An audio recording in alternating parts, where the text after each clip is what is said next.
La Place du Souvenir africain est un espace de mémoire rattaché au ministère des Sports, de la Jeunesse et de la Culture du Sénégal.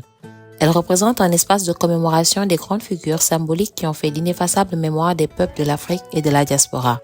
À cet effet, nous vous proposons e-souvenir, un concept qui a pour but de faire connaître et redécouvrir les grandes figures ayant marqué les consciences collectives. E-souvenir vous présente Modibo Keïta, un parcours au service de l'Afrique.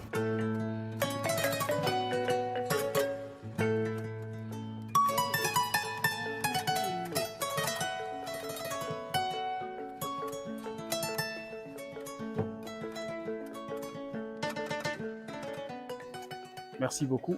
Il n'est pas facile de parler d'une figure aussi importante que le président Modibo Keïta. Alors, il faut dire que Modibo Keïta, c'est l'architecte de la nation malienne, c'est l'architecte fondateur de la nation malienne, en fait, de l'État malien post-colonial. On va dire ça comme ça. C'est un homme politique de carrière qui a été plusieurs fois député à l'Assemblée nationale de France sous la période coloniale, qui a rejoint plus tard le Rassemblement démocratique africain au sein duquel il a dirigé l'antenne malienne. Et son engagement politique pour la cause de l'Afrique était caractérisé par, je pourrais dire, trois choses essentielles. Le premier, c'était un engagement progressiste avec une orientation anticoloniale. Donc, il s'est beaucoup battu pour l'affranchissement de l'Afrique et pour la décolonisation de l'Afrique.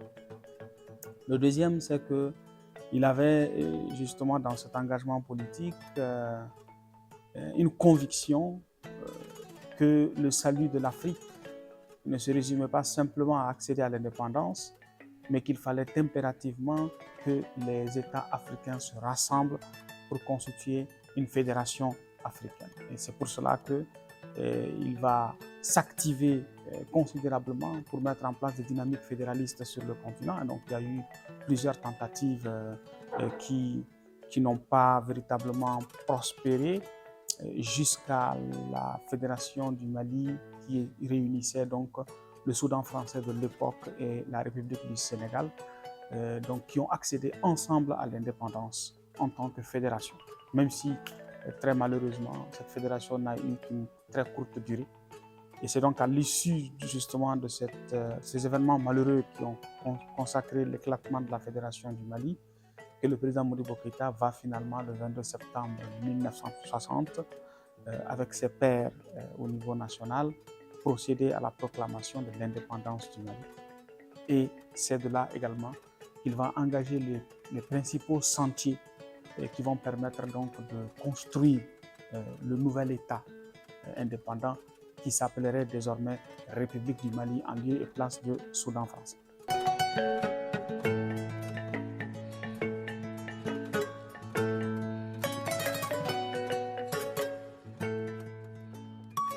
La vie de Modibo Keïta tout entière est une source d'inspiration. Toute sa vie est une source d'inspiration, sans aucune exagération.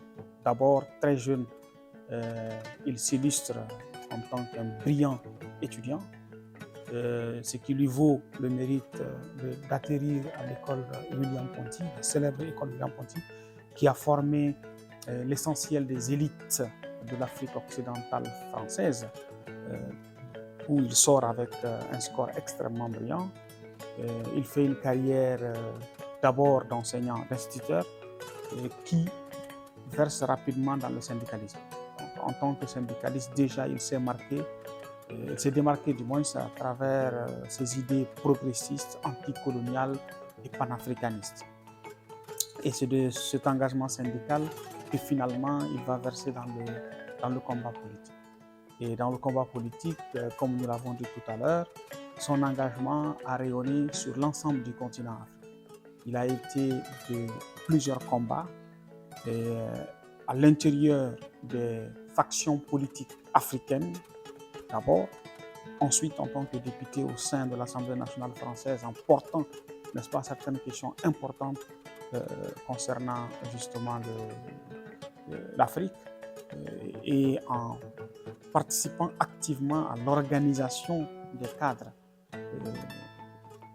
de l'espace ouest africain pour aller justement vers la création de ce rassemblement démocratique africain qui voit le jour en octobre 1946 à Bamako, n'est-ce pas? Et à partir de laquelle organisation il va donc se battre pour que justement les différents pays africains puissent progresser vers l'accession à l'indépendance. Modibo Keïta a marqué sa génération et aujourd'hui encore, plusieurs années après sa mort, continue de marquer les générations qui ont suivi. Parce que il était caractérisé par une intégrité sans faille. C'est un homme d'État qui avait réussi à faire une distinction entre le bien public et le bien privé. D'ailleurs, il le disait sans embâche lors d'un de ses discours en 1961. Il dit que tout cadre, tout responsable, peu importe sa position ou son importance, qui aurait commis l'erreur de confondre la caisse publique avec sa poche propre, sera rigoureusement et sans concession sanctionné et écopera vraiment des sanctions qu'il faut, parce que la responsabilité des dirigeants que nous sommes, en le citant, est justement de mettre le bien public au-dessus de tout. Et pendant le règne de Modibo Keïta, toute personne qui se faisait, en tout cas, qui était reconnue coupable d'un détournement de fonds à hauteur de 50 000 francs maliens à l'époque, écopait de la peine de mort. Aussi, élément inspirant de sa vie, c'est son engagement panafricaniste. Jamais il n'a renoncé à l'idéal panafricaniste. Et d'ailleurs, cela se traduit par plusieurs éléments. Quand vous prenez par exemple les éléments fondateurs de l'État malien qu'il a mis en place, notamment la symbolique. Déjà, vous prenez l'hymne national, le refrain même de notre hymne national, c'est pour l'Afrique et pour toi Mali. C'est d'abord pour l'Afrique, ensuite pour toi Mali. Notre combat sera unité, notre drapeau sera liberté. Donc la liberté de l'Afrique et l'unité de l'Afrique étaient pour lui vraiment on va dire les objectifs majeurs vers lesquels l'Afrique devait aller. Et il s'est battu pour que le Mali soit justement une locomotive dans cette marche de l'Afrique vers l'accession à sa liberté et l'édification justement de son unification, l'établissement de son unité. Maintenant, bien entendu, la vie d'un homme est sur un court trait, la vie des nations est sur une trajectoire beaucoup plus longue. Il a amorcé une marche qui, en tout cas, est en train d'être portée par d'autres générations. Et il n'était pas seul, il était aussi avec ses pairs de la sous-région et qui ont considérablement contribué à ce combat. Donc pour moi, l'aspect panafricain, le caractère d'intégrité infaillible qu'il a su montrer pendant toute sa vie et également son nationalisme. Parce que ça, c'est quelque chose aussi qui est très important. Vous savez, généralement, quand on parle de panafricanisme, comme eux-mêmes l'ont dit, et l'un des autres symboles, c'est justement cette disposition de la Constitution, la première Constitution du Mali, où il dit que le Mali est prêt à céder une partie ou la totalité de sa souveraineté en allant avec un ou plusieurs États africains dans la perspective de l'édification de l'unité africaine, et le serment présidentiel qui est dans la Constitution, où le président jure devant Dieu et le peuple de mettre tout en œuvre pour la réalisation de l'unité africaine. Donc ça, ce sont des symboles très très forts. Donc, au même moment où il appelle à cette possible cession de souveraineté pour aller vers l'édification d'une nation africaine unifiée, au même moment, il a une politique beaucoup plus nationaliste. Et il a réussi à développer un certain nationalisme, c'est-à-dire un certain amour de la patrie, un certain attachement des Maliens à la patrie qui frise pratiquement avec du chauvinisme. Et la conjugaison de ces deux dimensions, a priori, on va dire, pouvant être considérées comme contradictoires, mais qu'il a réussi à mettre en phase est aussi pour moi l'une des choses les plus inspirantes de son parcours.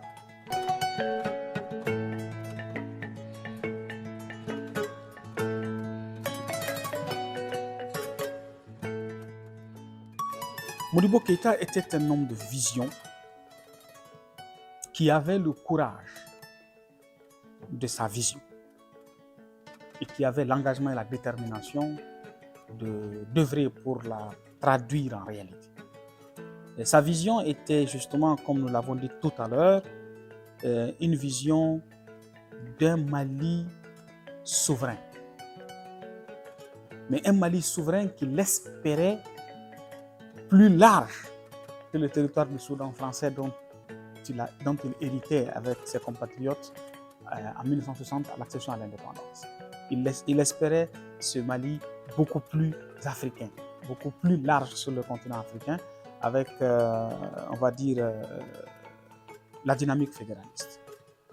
Mais dans cette marche, pour lui, l'accession justement du pays à cet affranchissement, à cette souveraineté, n'était possible qu'avec une orientation politique en phase avec la culture profonde du pays.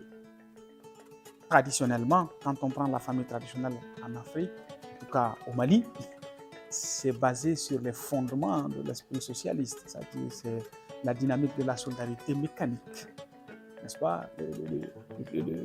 Quand on regarde l'organisation économique de la famille traditionnelle, tous les fils vont au champ pour cultiver et la récolte est rassemblée. C'est un patriarche qui rassemble toute la richesse et c'est la famille, c'est le patriarche qui est responsable de subvenir aux besoins de tous les membres de la famille. De même, si c'est une famille de pêcheurs ou si c'est une famille d'éleveurs, en fait, l'activité de production économique est collectivement menée. Les dividendes de cette activité sont rassemblés au sein de la cellule familiale et c'est l'autorité centrale qui centralise les ressources et qui s'occupe de la redistribution des richesses. Donc, c'est à peu près ce même principe-là qui a inspiré la vocation socialiste du président Modibo Keïta. Et il a voulu donc mettre en place un État-providence. Et c'est pour cela que vous allez voir que les 8 premières années du Mali indépendant, qui étaient marquées par le règne du président Modibo Keïta, ont été caractérisées justement par cette économie socialiste.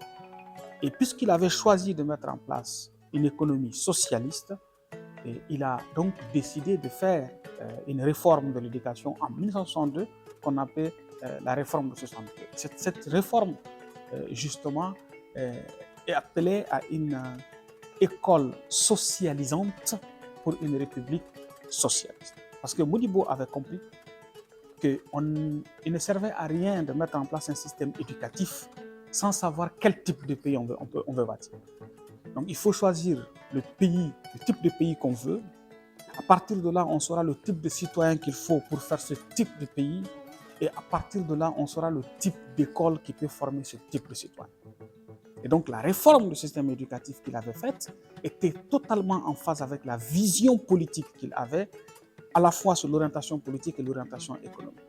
C'est pour cela que vous allez voir que le choix de Modibo était de mettre en place donc, des écoles d'ingénieurs, de mettre en place des grandes écoles qui, elles, formaient des cadres qui étaient destinés aux sociétés et industries d'État qu'il mettait en place. Il avait déjà, qu'on appelle ça, designé, on va dire, la structure économique du pays. Vous savez, quand le colonisateur quittait, l'administrateur colonial avait donné au Mali la vocation d'un État, donné au Mali la vocation agricole, agro-pastorale. Il disait que le Mali est un pays à vocation agro-pastorale. Parce que justement, dans le cadre de l'AOF, l'administrateur colonial voulait faire du Mali le grenier de l'Afrique de l'Ouest. À travers l'Office du Niger et le potentiel énorme de production agricole que cela offrait et les autres espaces dont le pays disposait.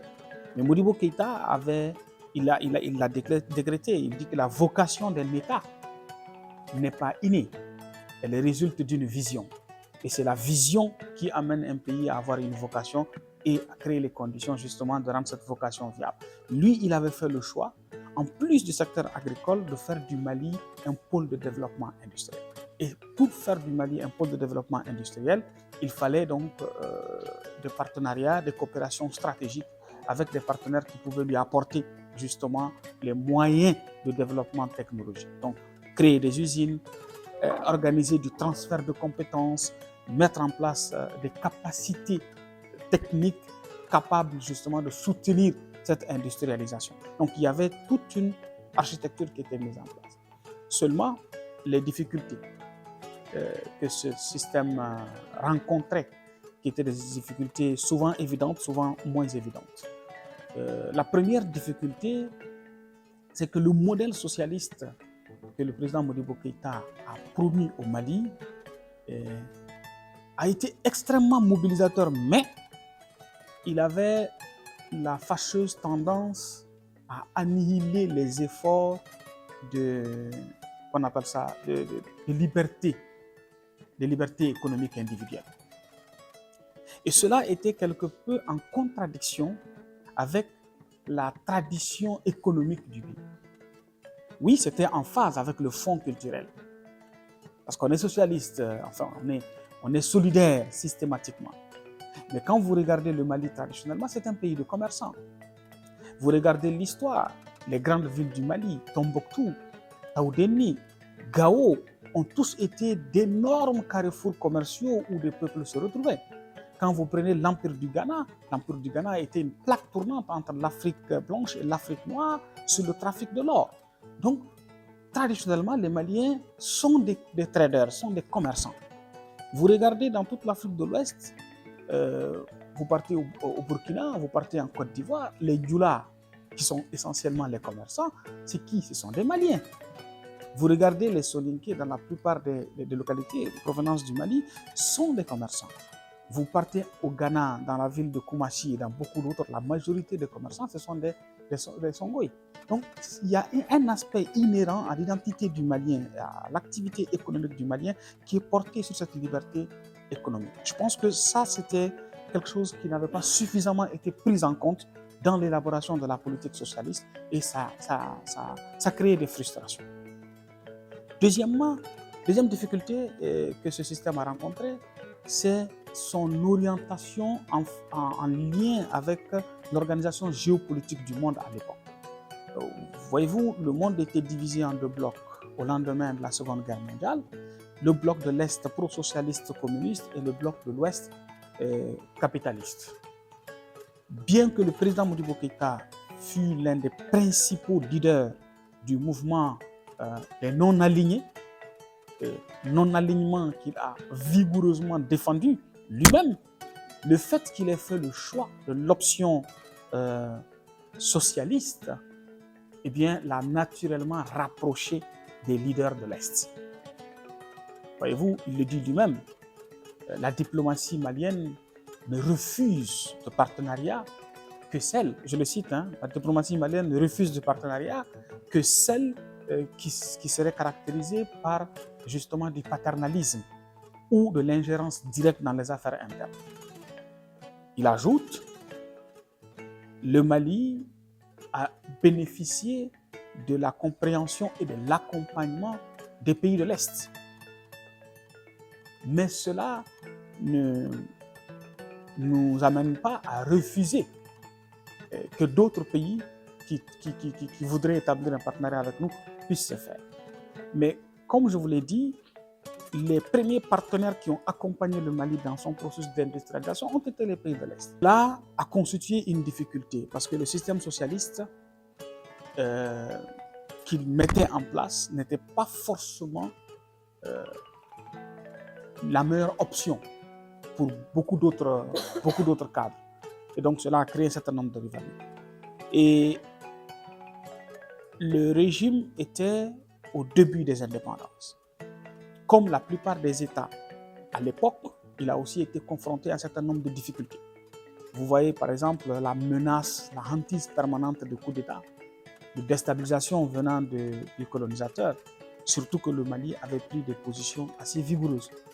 D'abord, après l'éclatement de la fédération, le Mali prend son indépendance et le président Modibo Keïta décide, conformément à sa vision, parce que pour lui, souveraineté politique n'est pas possible sans souveraineté économique n'est pas possible sans souveraineté monétaire. Donc, il décide de créer le franc malien. en quittant le CFA. Une décision majeure qui fait une rupture majeure avec la France. Deuxième décision, le 20 janvier 1960, rupture totale avec l'armée française, demande du départ des soldats français. Donc, le départ du dernier soldat français du sol malien le 20 janvier 1961, pardon. Donc, marque donc, la naissance de l'armée malienne qui désormais prend en charge à elle seule la sécurité et la stabilité de l'État. Donc, ce sont des décisions politiques importantes qui ont causé, on va dire, une rupture importante avec l'État, l'ancien empire colonial.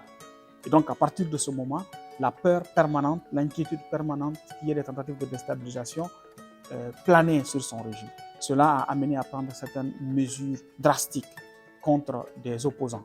On a connu des heures sombres avec l'arrestation et la mort d'illustres hommes politiques maliens comme Félix Dabo Sissoko, comme Hamadou Diko, pour ne citer que ceci. Donc, un certain nombre de cadres très importants qui vont se retrouver donc dans le bagne de Kidal, emprisonnés et qui vont finalement mourir dans le désert là-bas sans jamais revoir leur famille.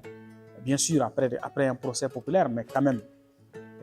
On a aussi assisté à un moment donné à des divergences internes au sein du parti, c'est-à-dire du Rassemblement démocratique africain, qui était donc l'USRDA, le parti du président. Ces divergences ont conduit, à un moment donné, le président a finalement décidé de mettre en place ce qu'il a appelé le CNDR, donc le Comité national de défense de la Révolution. Et ce Comité national de défense de la Révolution va finalement prendre une bonne partie des prérogatives dévolues, n'est-ce pas, au gouvernement. Et finalement, le président Modibo Keïta va dissoudre l'Assemblée nationale et il va aussi créer une milice populaire, donc qui devrait normalement contribuer à mobiliser la jeunesse, à contribuer à l'éducation populaire, parce qu'il s'agissait aussi d'éduquer les gens. Mais cette milice va très rapidement dériver et commencer à faire une succession d'abus, souvent des règlements de compte.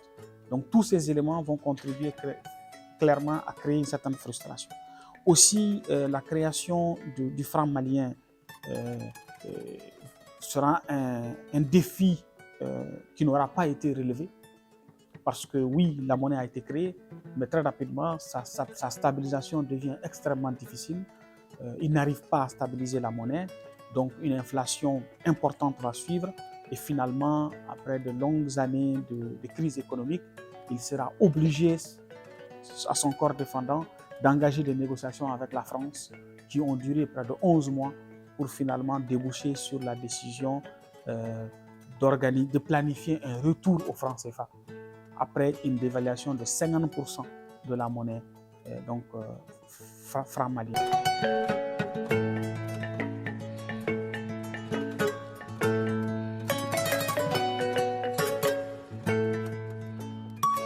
Je pense que, effectivement, quand on parle d'héritage de Modibo Keïta, c'est grand. Mais en même temps, ça dépend aussi de qui regarde. Comme tout régime, il a fait ses mécontents. Mais le président Modibo Keïta, pour moi, son principal héritage, c'est cet appel, en fait, aux générations de s'engager pour l'édification d'une nation africaine unifiée et libre et souveraine. Le combat de Modibo, la vie de Modibo, tout entière a été consacrée justement à réhabiliter la grandeur de l'Afrique en dignité, à travers l'intégrité, à travers l'engagement et pour une prospérité économique fondée sur la souveraineté. Faire respecter l'Afrique, permettre aux Africains de se rassembler pour transformer la richesse brute du continent en valeur active et permettre donc à travers cela à l'Afrique d'émerger en tant que puissance économique. C'est essentiellement ce qui aura gouverné l'action de Modibo pendant toute sa vie. à travers l'ensemble de ses engagements, c'est vraiment ces différents éléments-là qui ont caractérisé son action. Et pour moi, s'il y a quelque chose qu'on doit retenir de lui, c'est bien cela. Mais je voudrais quand même ajouter à ça le témoignage d'un de ses compagnons, d'un de ses camarades, avec lequel il a eu des différends très importants, mais qui, après sa mort, a fait un témoignage qui me semble peut-être le plus illustre. Si vous me le permettez, je vais le lire, c'est le témoignage du président Mamadou Dia, qui dans ses mémoires écrit ceci. Le souvenir de l'action de Modibo Keïta doit résonner d'abord et avant tout comme un puissant appel au sursaut à l'adresse des générations montantes. Un cri de cœur qui exalte les vertus de l'unité, de la dignité, de la grandeur africaine pour la consécration desquelles il a si ardemment vécu. Je pense que c'est extrêmement important de faire référence justement à cette citation du président Mamadou Dia, qui est un compagnon de lutte, un camarade politique, avec lequel il a partagé également le gouvernement de la Fédération du Mali, et avec lequel il a eu des différends, mais qui reconnaît en l'homme un certain nombre de vertus. Je pense que ça, ce serait, à mon avis, le témoignage le plus proche de ce que Modibo Keïta représentait et doit continuer à représenter pour les différentes générations africaines.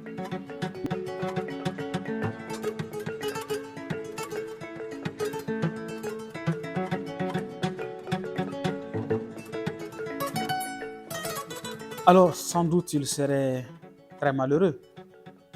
Malheureux parce que la situation du pays est très loin de ce qu'il avait espéré.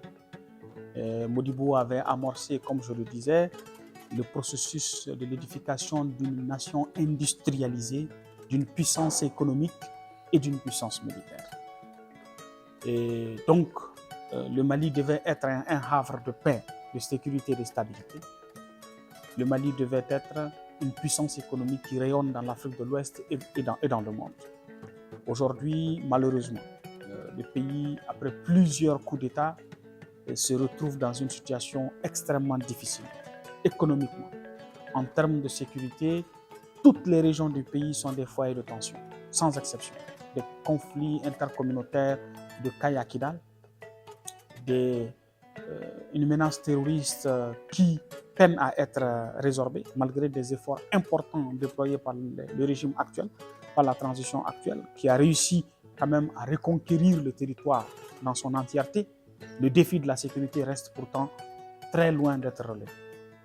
On a vu très récemment avec les attaques simultanées dans 7 localités, y compris la région de Kay, et entre Kay et la frontière du Sénégal, pour montrer que des zones qui étaient considérées comme à l'abri de la menace pendant très longtemps, aujourd'hui sont touchées. Mais en même temps, sur le plan économique, le pays est très en retard. Nous importons l'essentiel de ce que nous consommons. Pourtant, sous le régime de Modibo Keïta, déjà en Afrique de l'Ouest, le Mali exportait plus vers les pays voisins qu'il n'en importait. Ce qui était justement l'un des points forts de l'économie nationale à l'époque. Aujourd'hui, cette tendance a été inversée. En dehors de quelques produits, notamment le bétail et quelques produits, le Mali importe plus qu'il n'exporte de produits alimentaires. Et d'un autre côté, en termes d'industrialisation, l'ensemble des usines qui avaient été mises en place qui permettaient au Mali de produire. On avait une usine qui fabriquait des postes radio, qui travaillait sur des télés. On avait des usines qui fabriquaient justement, qu'on appelle ça, tout ce qui était huileries et produits dérivés des huiles. On avait une usine pharmaceutique qui produisait justement des produits pharmaceutiques du Mali et qui étaient de meilleure qualité. On avait une usine qui fabriquait des bateaux pour accompagner la compagnie de navigation malienne. On avait qu'on appelle ça, une usine qui fabriquait des munitions au Mali pour permettre à l'armée de faire face à un certain nombre de choses. On avait énormément d'industries au Mali et ces industries n'étaient pas créées par hasard. C'était des industries en fonction de la vision économique et politique du pays et des écoles existaient qui formaient les cadres qui permettaient à ces industries de fonctionner. Donc il y avait une vision cohérente qui a été stoppée le 19 novembre 68. Et malheureusement, aujourd'hui encore en 2025, nous n'avons pas réussi à regagner le niveau d'industrialisation que nous avions en 1968. Donc, bien entendu, il sera très malheureux. Mais peut-être serait-il aussi heureux de voir la dynamique par laquelle l'AES est en train de devenir un espace intégré. L'un des rêves de Modibo Keïta, c'était justement de créer une fédération africaine. Il a tenté avec l'Union Ghana-Guinée-Mali, il a tenté avec la Fédération du Mali, il a tenté avec le Dahomey, la Haute-Volta et le Mali, mais tout ceci n'avait pas marché. Aujourd'hui, l'AES semble être dans une dynamique fédéraliste, en tout cas qui progresse positivement dans l'aspect fédéraliste. C'est vrai que ça sonne en dissonance avec la dynamique de la CEDEAO et de l'espace ouest africain, mais en termes d'espace intégré, en tout cas les progrès en termes d'intégration sont extrêmement significatifs. Donc ça pourrait peut-être être une note positive. L'attachement des autorités actuelles maliennes à la souveraineté pourrait être un point réjouissant pour lui parce qu'il s'est toujours battu justement pour la souveraineté, pour la respectabilité. Et ce que Modibo Keïta disait, c'était que la diplomatie malienne, comme je le disais tout à l'heure, ne refuse du partenariat que de celle qui est condescendante, c'est-à-dire paternaliste, et qui s'ingère dans les affaires internes. C'est exactement le discours qui est porté actuellement par les autorités maliennes. Donc sur ce point-là, bien entendu, il y a des points de convergence. Et pour ce qui concerne l'Afrique en général et le Sahel, Modibo rêvait d'une Afrique qui serait une puissance dans le monde. Et il était convaincu que cette puissance, on en avait tous les moyens. On avait les ressources naturelles, on avait les ressources humaines, le potentiel de transformation des ressources humaines à travers un mécanisme de socialisation, une éducation de qualité, mais aussi une exemplarité des dirigeants en termes d'intégrité, de respect du bien public, qui aurait permis à l'Afrique de se hisser au rang de puissance dans le monde. Donc bien entendu, je pense qu'il serait très déçu.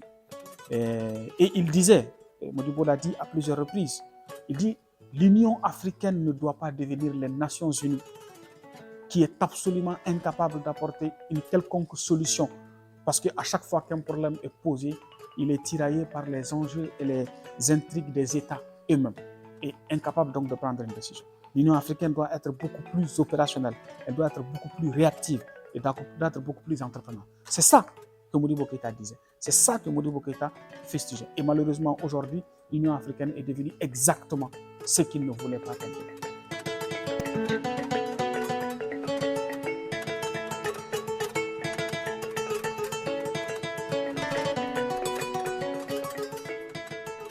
La première chose que je retiens du président Modibo Keïta, à titre personnel, c'est la capacité d'identifier sa mission en tant qu'individu. C'est-à-dire que chacun d'entre nous doit identifier la vocation de sa vie, à quoi notre vie est censée être dévolue, et le découvrir à temps. Une fois qu'on le découvre, c'est s'employer à se gouverner soi-même pour rester conforme aux impératifs de cette vocation. Et ensuite, avoir la confiance en soi et le courage nécessaire de braver l'ensemble des obstacles pour l'accomplissement de cette vocation. Je pense que c'est ce que Modibo Keïta a été. Il a très vite su qu'il avait un grand destin pour le Mali et pour l'Afrique, peut-être dans le monde.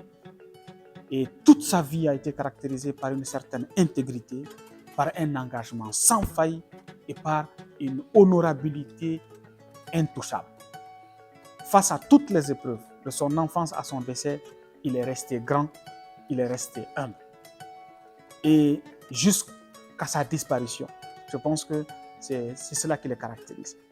L'engagement, le deuxième élément que je retiendrai, c'est l'engagement pour l'Afrique et pour le Mali. Personnellement, je pense que j'ai toujours défini ma vie en fonction du Mali et de l'Afrique. Je ne sais pas.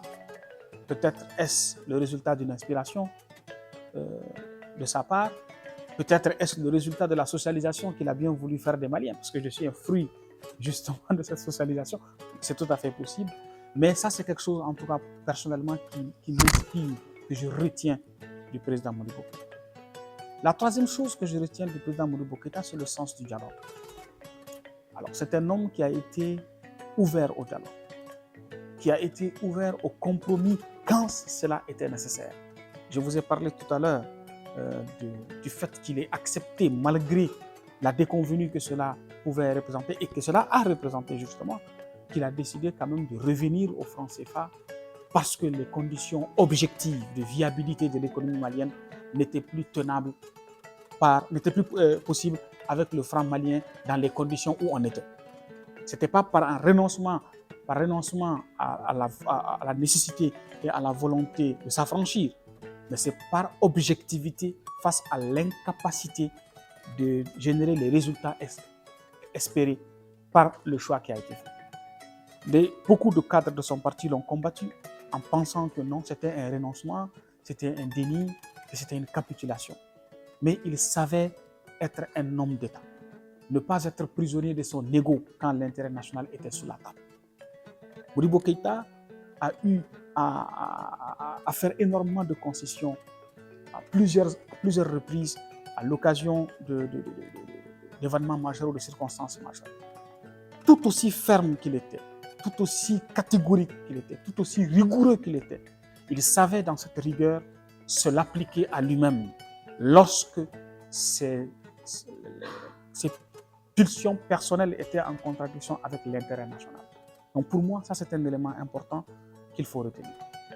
Bien entendu, personnellement, je déplore le fait qu'il ait dû envoyer au bagne un certain nombre de ses camarades, le fait qu'il ait laissé la milice populaire prospérer, le fait qu'il y a un certain nombre de points sur lesquels je ne suis pas d'accord avec lui, mais bien entendu, nul homme n'est parfait, sinon il ne serait pas homme. Même des leçons importantes de son parcours. Et je pense que Modibo a été une chance pour le Mali, une chance pour l'Afrique. Et l'Afrique, à travers lui, a offert au monde l'un de ses grands hommes. Militant panafricaniste et tiers-mondiste, pionnier du non-alignement, Modibo Keïta fut un fervent défenseur des mouvements nationalistes et un fédérateur pour le maintien de la paix entre les peuples. Ce grand leader charismatique a œuvré durant toute sa vie pour l'unité africaine en participant activement à la création de la Fédération du Mali aux côtés du président Léopold Sédar Senghor. Après l'éclatement de cette organisation régionale, il fonda l'Union des États de l'Afrique de l'Ouest et participa à la rédaction de la charte de l'Organisation de l'Unité africaine OUA, dont il est l'un des principaux artisans. Toutes ces belles actions montrent à quel point l'unité africaine était importante et passait même avant la souveraineté de son propre pays. Aujourd'hui, ce panafricaniste avéré a gagné l'estime, le respect et le prestige de tous les Africains et au-delà même, grâce à son combat et ses idées de souverainiste. Ce programme vous a été proposé par la Place du Souvenir africain. Merci de nous avoir suivis. Rendez-vous très prochainement avec un nouveau portrait.